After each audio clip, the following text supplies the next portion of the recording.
Basket blanche, toujours là, Tito, toujours là. Ils m'ont pris pour un bête de boulet en fait en voulant me faire bouffer du système, mais non.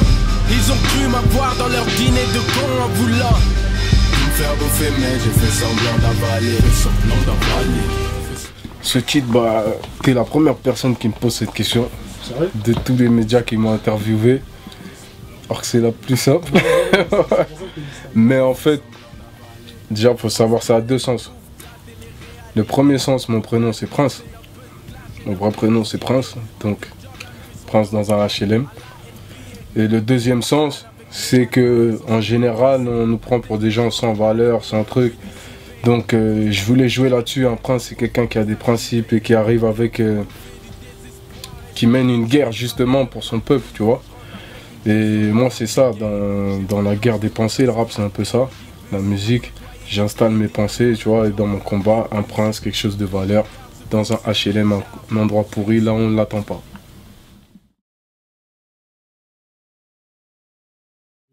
Je suis en indé, full indé. Ça veut dire que je suis en indé, mais j'ai des bons gars qui travaillent avec moi. Des gars, comme je te parlais tout à l'heure, qui font du droit, qui font... Et on a réussi à mettre quelque chose de solide en place. En plus, ça demande des moyens, tu vois, un projet. Donc, il me fallait un peu de temps pour réunir tout ça. Surtout qu'aujourd'hui, on ne vit plus de la street, tu vois ce que je veux dire. Donc, ça met plus de temps. Donc voilà, mais c'est en full indé. Full indé. Intelligent mais à l'école je suis dissipé à cause de Whoopi Goldberg. Ma prof commence à chipper, commence à me faire bouffer du désespoir et de la pitié. Mais je ramène le bac pour une fois que je rentre avec une chose sans l'avoir piqué. J'ai 20 ans, je commence à squatter au Gibus, à côtoyer des filles dignes d'avoir... Bah, faut savoir, pour moi déjà, ce projet, c'est... Pour moi, c'est comme un... Je l'ai pris comme un premier projet, tu vois. Juste avant, j'avais fait la mixtape. Il y a 4 ans, j'étais venu, j'avais fait un street album que j'avais sorti avec le label de Maniquet et tout. Mais depuis, vu que j'ai laissé un écart, parce que j'étais pas assez concentré dans la zik à cause de la vie que j'avais sur le côté, depuis, je me suis dit, pour moi, c'est comme une représentation, tu vois ce que je veux dire. Pour ceux qui me connaissent pas, parce que la génération elle passe, en plus 4 ans c'est long, il y en a plein qui arrivent, c'est tout neuf pour eux, faut faire une présentation. Et c'est pour ça que la mixtape avant, elle s'appelait Avant d'exister. Parce que je savais que là, c'est à partir de là que j'allais commencer vraiment à exister dans la sphère du rap un peu. Et c'est pour ça que je suis arrivé avec ce morceau de Dîner de con. Parce que Dîner de con, il retrace bien un parcours. Pas vraiment street, mais ma vision depuis petit jusqu'à aujourd'hui sur les choses, sur le système et tout. Il y a plusieurs morceaux autobiographiques dedans. Il y a celui-là, il y a Hôpital de la Fontaine, Housewife. Et voilà, c'est des morceaux où, tu vois, déjà, de ce que dans le général, ils parlent de moi. Il y a des morceaux rap comme Grosse Touffe, DC's ou Dr. Flow, le Carry, mais ça, c'est juste pour montrer que le mec, en termes de kickage, il est là. Il kick, il a toujours kické, il kick encore. Mieux que vous qui êtes là depuis, pour certains. Après, il y a plein de mecs qui kickent bien, tu vois ce que je veux dire. C'est pour ça que le rap, c'est pas seulement kicker.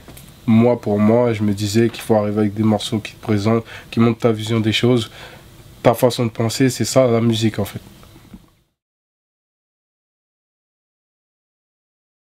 Bah tu sais, on a fait une chronique, une fois, toi et moi, sur le site Basket Blanche. D'ailleurs, ceux qui regardent cette interview, il faut que vous retournez encore à cette chronique-là. Et c'était... le titre, c'était de l'hosto à l'album, un truc comme ça. Et dedans, j'avais parlé de cette histoire justement d'Hôpital de la Fontaine. Mais je te disais aussi que je ne l'ai jamais mis en son. Je ne l'ai jamais mis en son parce que pour moi c'était encore un peu... Tu vois, je l'avais encore là, tu vois, cette histoire, c'est des histoires de règlement de compte, tout ça. Même si tout le monde a eu sa part dans cette histoire, j'ai eu la mienne, des autres aussi. Mais c'était encore trop frais pour le raconter, j'avais raconté avec trop de rage et pas de recul. Aujourd'hui, j'ai pris plus de maturité, tout ça. Je suis rentré plus dans le délire rappeur que mec de la street pur et dur qui fait pas de son. Donc ça me permet de mieux le raconter. C'est pour ça que je trouve que c'est le moment maintenant d'arriver et de le balancer. Surtout, c'est un truc autobiographique, j'étais obligé de raconter ça. C'est l'histoire pratiquement la plus marquante, dans les histoires les plus marquantes de ma life. Ouais, c'est clair. Après, comme je t'ai dit, moi, c'est raconter tel que je suis moi. Si le rap, c'est raconter, faire un morceau qui parle des biatchs, qui parle des petits chouins, des petits chouins, des petits plans de bois que tu vas gratter de gauche à droite, moi, c'est pas ça mon truc. Parce qu'aujourd'hui, tout le monde est là en train de parler, quoi. Il nous bicrave que du Tommy, la télé-réalité, les trucs. Mais dans le rap, c'est pareil. Pour moi, quand j'écoute du rap, c'est comme si je regarde les anges de la télé-réalité, frère. Ils racontent, ils racontent la même chose. Il y en a qui viennent avec leur façon de penser vraiment, et d'autres qui viennent, qui se mettent juste, qui rentrent dans le moule et qui racontent ce que tout le monde a envie d'entendre. Moi non, tous les rappeurs presque tu vois, ils ont tous une vie de couple, ils ont tous des enfants, tu vois ce que je veux dire. Mais ils ne le racontent pas dans leur son, parce qu'ils se disent si la meuf elle écoute ça, elle va se dire ouais je suis plus accessible, tout ça là, non.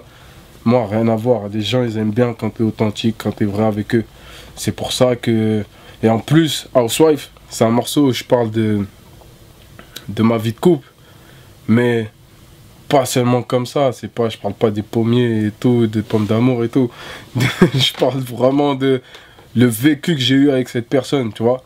Dans les moments les plus durs, les moments street comme truc, le vécu que t'as quand t'es en couple, en fait, je le parle et les gens ils parlent pas de ça. Or que tu vis une thug life aussi en couple. La meuf que t'es avec, elle aussi, elle vit une thug life. Tu vois, c'est toi qui es sur le terrain, mais elle derrière, elle subit ça. Elle subit quand le gars il va au placard. Elle subit quand le gars il est à l'hôpital. Elle subit quand le gars il lui arrive des trucs de fou, les amendes qu'il doit payer, les trucs. Elle subit tout ça, tu vois. Et justement, dans le rap, il n'y a pas que des boucs qui nous écoutent. Il y a des meufs aussi, il fallait leur faire un petit passage pour eux, pour les représenter un peu. Ouais. C'est pour ça que je dis, il y en a. Et D6, bon, on va souvent avec lui en ce moment. Mais justement, je pense que il a aimé cette démarche, tu vois, tu te mélanges un peu avec les gens qui te ressemblent. Donc il a vu que c'était un peu mon style, déjà même dans Avant d'exister, ou dans Avant d'exister, dans le morceau 365 que j'ai remis dans le EP. Il y avait un morceau par exemple où je parle vraiment des trucs de chez moi, tu vois, je dis par exemple mes petites sœurs elles en ont marre du riz et de la même sauce. Mes petites sœurs, elles m'ont embrouillé même. Ouais, toi, arrête de dire qu'on mange toujours du riz. Arrête de dire on mange toujours du riz, tout ça. Non, non, arrête de le dire à tout le monde. C'est pour dire que je raconte les choses telles qu'elles sont. Tu vois, même si c'est en ma défaveur. Tu vois, ça se dit défaveur. Ouais. Tu vois. C'est pour ça, je le dis. Et je les raconte comme ça. Et justement, il y en a qui le font, lui je pense qu'il a vu cette démarche. Olkari aussi il aime bien les boucs vrais, tout ça. Donc lui tel qu'il raconte, c'est ce qu'il vit, hein. Des boucs diff, tout ça, Tortue Géniale, c'est son délire ça. Il y en a d'autres aussi qui sont pas du 9-1. Youssoufa il a l'air sincère dans ses propos. Kerry James, Medine. Voilà, même Orelsan. Il raconte sa vie à lui, mais ça a l'air. Après, je suis pas avec lui, mais quand j'écoute, ça a l'air. Tu vois, c'est ce que je dis, le Peura, c'est un peu comme les films. Moi, je regarde des films, tous les films afro-américains, tout ça, Nas, Paid in Full, Belly, tout ça. Et ces films, les mecs qui viennent pas de ces milieux-là, qui les regardaient avec moi, quand on était à la maison de quartier ou à l'école, tout ça, quand on mettait en perme des films comme ça, ils kiffaient. Pourtant, c'est pas leur vie, les histoires de tir tout le temps, tout ça, de coke, tout ça, c'est pas leur vie, mais ils kiffent.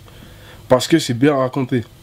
Et pour moi, la Zikmu, c'est pareil. Si c'est bien raconté, c'est ce que tu vis, les gens ils vont t'écouter même si c'est pas leur vie. Je pousse grave les limites, j'ai le flow, les phases, les gimmicks. Allez, imite, j'attire les regards et m'espace comme si je viens de m'évader de clinique. Pas de timinique, j'ai la grâce d'être là, je ferai pas le timide. Parti d'en bas, je grimpe, j'ai pas peur du vide. Alpiniste, éloigné des bancs, mais je garde les bonnes valeurs des bandes. À l'inverse de Karl.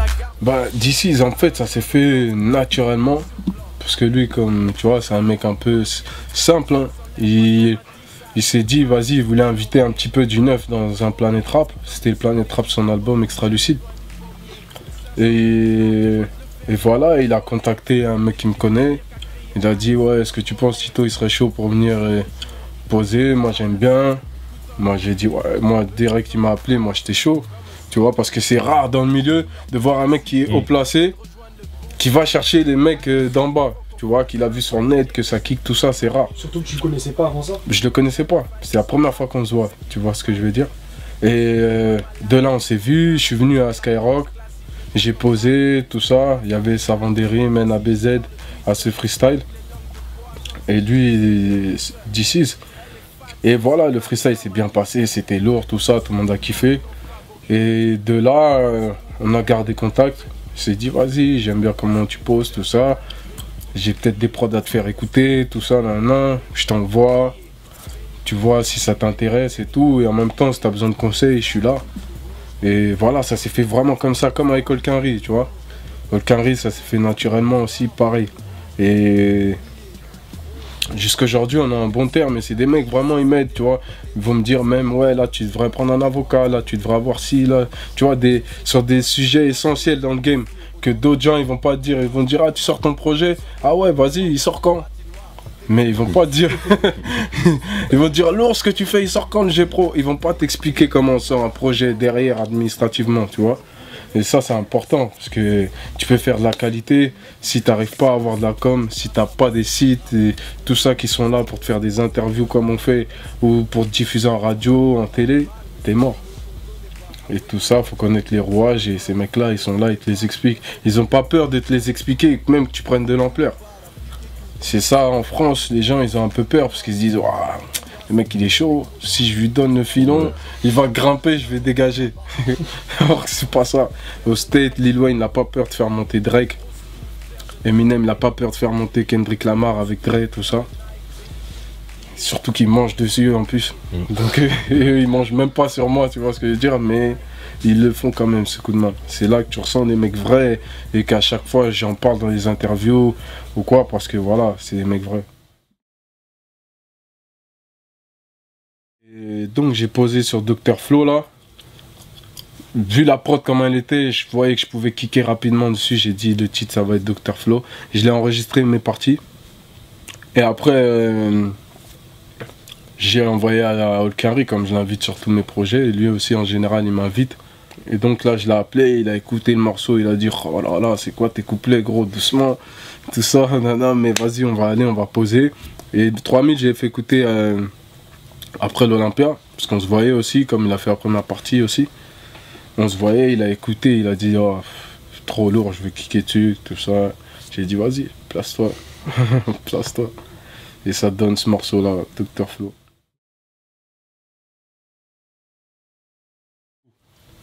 J'écoute tout, je vais écouter du Kinry, je peux écouter de la dancehall, je peux écouter du Logobi, je peux écouter du Ndombolo, je peux écouter tout ce que tu trouves dans les soirées de Brice et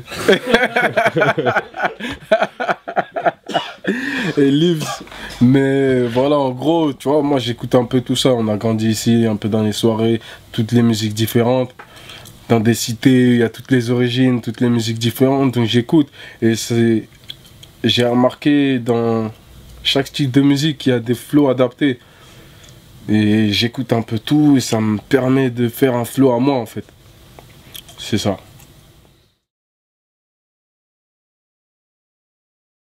L'album qui m'a marqué de fou, c'est Ready to Die de Notorious.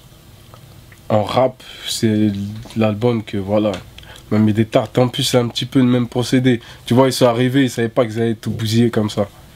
Et ils sont arrivés, ils ont tout bousillé. Moi, je suis pas encore à la Ready to Die, mais déjà, moi, je suis pas prêt à mourir, mais prêt à vivre longtemps.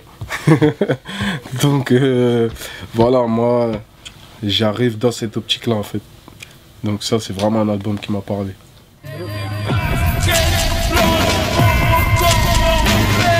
Ça me fait penser à une paire de sneakers, ça, à la base. Quoi? Bah, une paire de Air Force One blanche.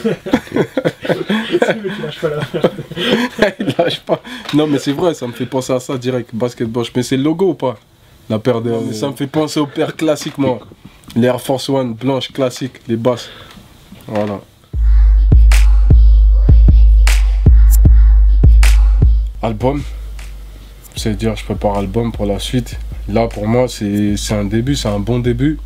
Parce que là je vois, là ça fait une semaine à peu près que c'est sorti. Ça se passe super bien, que des retours de ouf. que même je suis rentré sur les top iTunes, je m'y attendais même pas. Moi je l'ai sorti comme ça en full indé. Je m'y attendais même pas. Carrément on m'a envoyé un message, va voir sur iTunes. Et j'ai regardé, j'ai dit ah ouais bien. Tu vois, en full indé, t'arrives quand même, sans devoir faire ce qu'on t'a imposé, t'arrives quand même à rivaliser avec les mecs qui sont en maison de disques, qui sont, tu vois, dans des gros labels et tout. Donc j'ai dit, voilà, ça prouve que le travail que j'ai fait avant, ça a servi à quelque chose, dont la mixtape gratuite. Et donc maintenant, je suis parti dans une dynamique où je lâche rien, il n'y aura plus de trous là, comme tu as dit, ouais, des petits espaces. C'est fini ça, c'est fini. Ça veut dire que voilà, tout est en place. J'attendais de mettre tout en place pour arriver en fait. Yes, Tito Prince pour Basket Blanche, on est ensemble, check.